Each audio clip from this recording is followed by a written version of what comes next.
नमस्कार दोस्तों, अगर आपको भारत और बांग्लादेश के बीच खेला गया एशिया कप के सुपर 4 का छठा और सबसे रोमांचक महामुकाबला पसंद आया हो तो इस वीडियो को आप एक लाइक जरूर करें।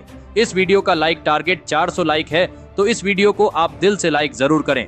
दोस्तों, एशिया कप 2023 के सुपर 4 के छठे और सबसे रोमांचक महामुकाबले में क्रिकेट इतिहास की दो सबसे बड़ी टीमें एक दूसरे से भिड़ी। इस बार रोहित शर्मा की भारतीय टीम के सामने शाकिब अल हसन की बांग्लादेश की टीम खड़ी थी। इस रोंगटे थे खड़े कर देने वाले महामुकाबले में भारतीय कप्तान रोहित शर्मा ने टॉस जीता और पहले गेंदबाजी का फैसला लिया और बांग्लादेश की टीम को पहले बल्लेबाजी के लिए आमंत्रित किया।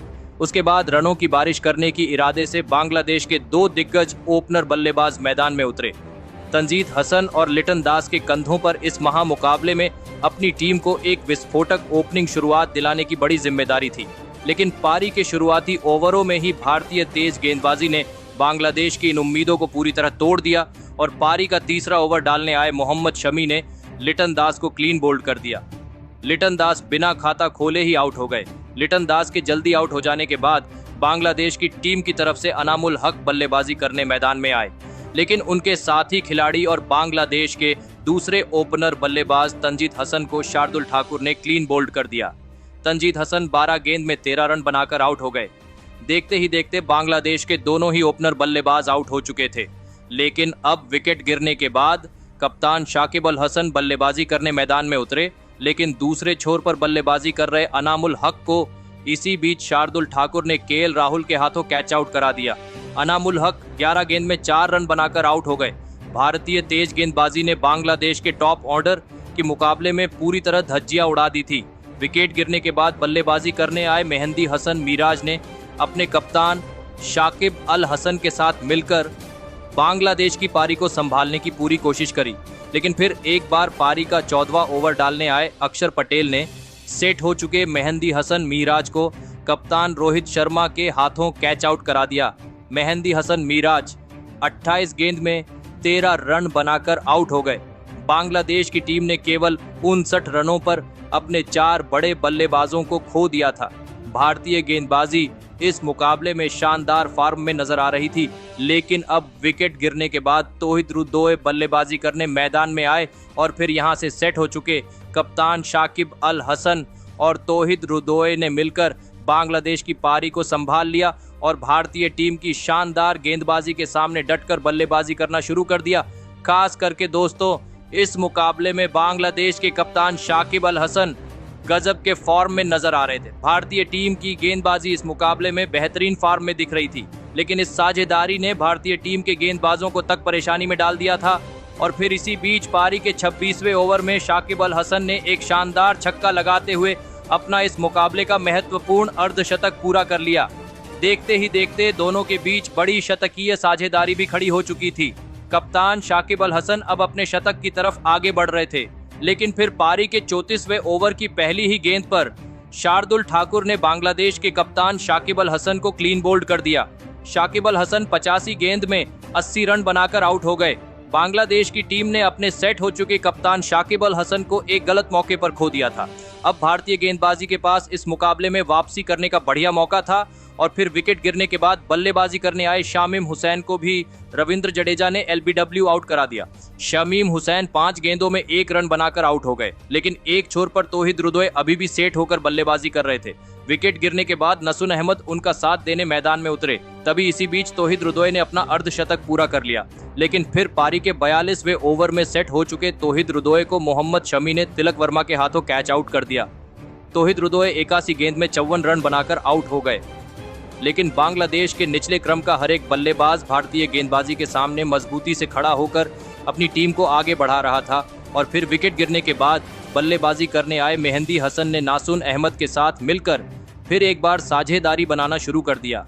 एक समय पर 200 रनों के भीतर सिमटती दिख रही बांग्लादेश की टीम ने अब आसानी से 200 का आंकड़ा पार कर लिया था। नासून अहमद बांग्लादेश की टीम के लिए लाजवाब बल्लेबाजी कर रहे थे। नासून अहमद और मेहंदी हसन के बीच फिर एक बार एक महत्वपूर्ण साझेदारी बन चुकी थी, लेकिन फिर सेट हो चुके नासून अहमद को प्रसिद्ध कृष्णा ने क्लीन बोल्ड कर दिया। नासून अहमद 45 गेंदों में 44 रनों की महत्वपूर्ण पारी खेलकर आउट हो गए। लेकिन उनके बाद बल्लेबाजी करने आए तंजीम हसन शाकिब के साथ मिलकर मेहंदी हसन ने अंत में भी बड़े शॉट खेले और इसी के साथ बांग्लादेश की टीम ने 265 रनों का एक बड़ा लक्ष्य भारतीय टीम के आगे रखा। उसके बाद बांग्लादेश से मिले 266 रनों के विशाल लक्ष्य का पीछा करने भारतीय टीम के 2 दिग्गज ओपनर बल्लेबाज मैदान में उतरे।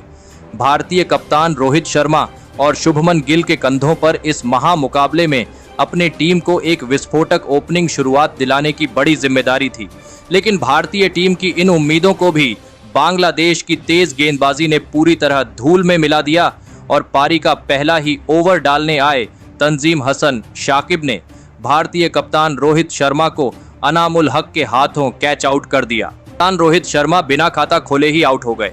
कप्तान रोहित शर्मा के जल्दी आउट हो जाने के बाद अब भारतीय टीम की तरफ से तिलक वर्मा को बल्लेबाजी के लिए भेजा गया, लेकिन तिलक वर्मा को भी तंजीम हसन शाकिब ने अपनी अगली ही ओवर में क्लीन बोल्ड कर दिया। तिलक वर्मा 9 गेंद में 5 रन बनाकर आउट हो गए। देखते ही देखते बांग्लादेश की तेज गेंदबाजी ने भारतीय टीम के 2 बड़े बल्लेबाजों को आउट करके भारतीय टीम पर दबाव बढ़ा दिया था, लेकिन अब बेहतरीन फॉर्म में चल रहे केएल राहुल बल्लेबाजी करने मैदान में उतरे और फिर यहां से शुभमन गिल और केएल राहुल ने भारतीय पारी को संभाला और एक अहम मौके पर एक महत्वपूर्ण साझेदारी बनाना शुरू कर दिया। विकेट गिरने की वजह से भारतीय टीम के ऊपर जो दबाव बन रहा था उसे शुभमन गिल और केएल राहुल ने पूरी तरह खत्म कर दिया। खास करके दोस्तों, शुभमन गिल इस मुकाबले में बेहतरीन फॉर्म में नजर आ रहे थे। शुभमन गिल और केएल राहुल ने मिलकर लगभग पारी के 17वें ओवर तक बल्लेबाजी करी और अपनी टीम को 74 रनों तक पहुंचाया, लेकिन फिर पारी का 18वां ओवर डालने आए मेहंदी हसन ने केएल राहुल को शमीम हुसैन के हाथों कैच आउट करा दिया। केएल राहुल 39 गेंद में 19 रन बनाकर आउट हो गए। बांग्लादेश की गेंदबाजी धीरे धीरे भारतीय बल्लेबाजी पर अपना शिकंजा कसती जा रही थी, लेकिन अब विकेट गिरने के बाद ईशान किशन बल्लेबाजी करने मैदान में उतरे, लेकिन तभी उनके साथी खिलाड़ी और सेट हो चुके शुभमन गिल ने पारी के 20वें ओवर की आखिरी गेंद पर एक शानदार छक्का लगाते हुए अपना अर्धशतक पूरा कर लिया। लेकिन दूसरे छोर पर बल्लेबाजी करने आए ईशान किशन को इसी बीच मेहंदी हसन मिराज ने एलबीडब्ल्यू आउट करा दिया। ईशान किशन 15 गेंद में सिर्फ 5 रन बनाकर आउट हो गए। भारतीय बल्लेबाजी अब बड़ी मुसीबत में थी। विकेट खोने के साथ साथ भारतीय बल्लेबाज रन बनाने के लिए भी तरस रहे थे, लेकिन अब विकेट गिरने के बाद बल्लेबाजी करने आए सूर्यकुमार यादव ने आते ही अपना खाता एक शानदार चौके के साथ खोला, लेकिन इसके बावजूद बांग्लादेश के गेंदबाज सूर्यकुमार यादव को ज्यादा बड़े शॉट खेलने नहीं दे रहे थे। सूर्यकुमार यादव इस मुकाबले में खराब फॉर्म में नजर आ रहे थे, जिस वजह से वह हर एक गेंद पर स्विप शॉट लगाने की कोशिश कर रहे थे और फिर इसी शॉट खेलने के चक्कर में फिर पारी का 33वां ओवर डालने आए कप्तान शाकिब अल हसन ने सूर्यकुमार यादव को क्लीन बोल्ड कर दिया। सूर्यकुमार यादव 34 गेंदों में 26 रन बनाकर आउट हो गए। सभी को सूर्यकुमार यादव से इस मुकाबले में बहुत ज्यादा उम्मीदें थीं, लेकिन अब विकेट गिरने के बाद रविंद्र जडेजा सेट हो चुके शुभमन गिल का साथ देने मैदान में आए, लेकिन एक छोर पर शुभमन गिल पूरी तरह सेट हो चुके थे और फिर पारी का 36वां ओवर डालने आए मेहंदी हसन मिराज की एक ही ओवर में शुभमन गिल ने 2 शानदार छक्के लगा दिए, लेकिन उनके साथी खिलाड़ी रविंद्र जडेजा को इसी बीच मुस्तफिजुर रहमान ने क्लीन बोल्ड कर दिया। रविंद्र जडेजा 12 गेंदों में 7 रन बनाकर आउट हो गए। शुभमन गिल अकेली ही बांग्लादेश की गेंदबाजी से भीड़ रहे थे। दूसरे छोर से विकेट गिरने का सिलसिला रुकने का नाम नहीं ले रहा था, लेकिन अब अक्षर पटेल बल्लेबाजी करने मैदान में उतरे और फिर तभी शुभमन गिल ने पारी के 39वें ओवर की दूसरी गेंद पर 2 रन निकलते हुए अपना इस मुकाबले में अद्भुत शतक पूरा कर लिया। शुभमन गिल की इस शानदार बल्लेबाजी की वजह से अभी तक भारतीय टीम बांग्लादेश की गेंदबाजी के सामने जीवित थी और फिर इसी ओवर में शुभमन गिल ने 2 शानदार चौके भी लगा दिए और फिर यहां से अक्षर पटेल और सेट हो चुका शुभमन गिल ने भारतीय पारी को संभाला और धीरे धीरे इस मुकाबले को उसके अंत तक पहुंचने में ये दोनों ही भारतीय बल्लेबाज जुट गए। दोनों की इस बल्लेबाजी ने कहीं ना कहीं बांग्लादेश की गेंदबाजी पर भी दबाव बढ़ा दिया था। शुभमन गिल शतक के बाद भी गजब के फॉर्म में नजर आ रहे थे, लेकिन पारी के 44वें ओवर में मुकाबले में एक बड़ा बदलाव आया और इस ओवर में मेहंदी हसन ने शतकवीर शुभमन गिल को ही तौहीद रुदोई के हाथों कैच आउट कर दिया। शुभमन गिल 133 गेंद में 121 रन बनाकर आउट हो गए। शुभमन गिल की इस शानदार शतकीय पारी के लिए सभी तालियां बजा रहे थे, लेकिन अभी भी भारतीय टीम जीत से काफी दूर थी। अब कोई चमत्कार ही यहां से भारतीय टीम को जीत सकता था। अब विकेट करने के बाद शार्दुल ठाकुर अक्षर पटेल का साथ देने मैदान में उतरे लेकिन अब इस मुकाबले में अक्षर पटेल ने लाजवाब बल्लेबाजी करते हुए शार्दुल ठाकुर के साथ मिलकर भारतीय पारी को आगे बढ़ाया। लेकिन अब आखिरी 3 ओवरों में भारतीय टीम को जीत के लिए 31 रनों की आवश्यकता थी। मुकाबला अभी भी खत्म नहीं हुआ था, लेकिन फिर पारी के 48वें ओवर में अक्षर पटेल ने अपना असली रूप दिखाया और गेंदबाजी डालने आए मेहंदी हसन की इस ओवर में एक छक्के और एक चौके की मदद से 14 रन बना लिए। अब भारत को जीत के लिए आखिरी 2 ओवरों में 17 रनों की आवश्यकता थी। अब बांग्लादेश की गेंदबाजी को अक्षर पटेल और शार्दुल ठाकुर के बल्ले का डर सताने लगा था। चोटिल होने के बावजूद भी अक्षर पटेल अपने टीम के लिए हार नहीं मान रहे थे। लेकिन अब इस मुकाबले का 49वां ओवर डालने आए मुस्तफिजुर रहमान के इस ओवर की पहली ही गेंद पर शार्दुल ठाकुर मेहंदी हसन मिराज के हाथों कैच आउट हो गए। शार्दुल ठाकुर 13 गेंद में 11 रन बनाकर आउट हो गए।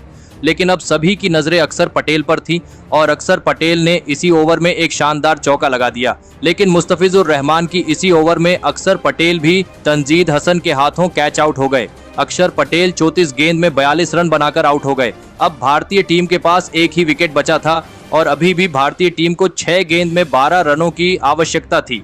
लेकिन ये आखिरी ओवर डालने आए बांग्लादेश की टीम की तरफ से तंजीद हसन शाकिब ने अपनी इस ओवर में स्ट्राइक पर खड़े मोहम्मद शमी को एक भी रन बनाने नहीं दिया, जिस वजह से अब 3 गेंदों में भारतीय टीम को जीत के लिए 12 रन चाहिए थे। लेकिन इस ओवर की चौथी गेंद पर मोहम्मद शमी ने एक गजब का चौका लगा दिया, जिस वजह से अब अंतिम 2 गेंदों में भारतीय टीम को जीत के लिए 8 रन चाहिए थे।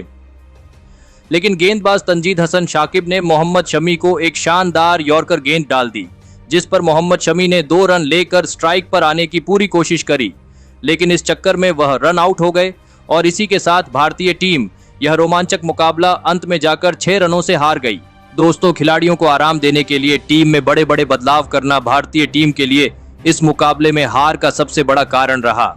एशिया कप के फाइनल में और आने वाले विश्व कप के लिए विराट कोहली, हार्दिक पांड्या और जसप्रीत बुमराह जैसे खिलाड़ियों का हर एक मुकाबला खेलना बहुत ही ज्यादा जरूरी है। पर ऐसे में रोहित शर्मा ने इन बड़े नामों को टीम से बाहर रखा और इसी के चलते बांग्लादेश जैसी कमजोर टीम भी भारतीय टीम को हराकर चली गई। लेकिन दोस्तों, इसके बावजूद भारतीय टीम के लिए एक बड़ी बात रही और वह थी शुभमन गिल का शतक। जी हां दोस्तों, शुभमन गिल ने इस मुकाबले में 133 गेंद में 121 रनों की शानदार शतकीय पारी खेली। बांग्लादेश की गेंदबाजी के सामने यही भारतीय टीम का इकलौता एक ऐसा खिलाड़ी था जो डटकर खड़ा रहा। तो दोस्तों, आप शुभमन गिल की इस शानदार पारी के लिए उन्हें 10 में से कितने अंक देना चाहेंगे? आप अपनी राय नीचे कमेंट में देना बिल्कुल भी ना भूले। धन्यवाद।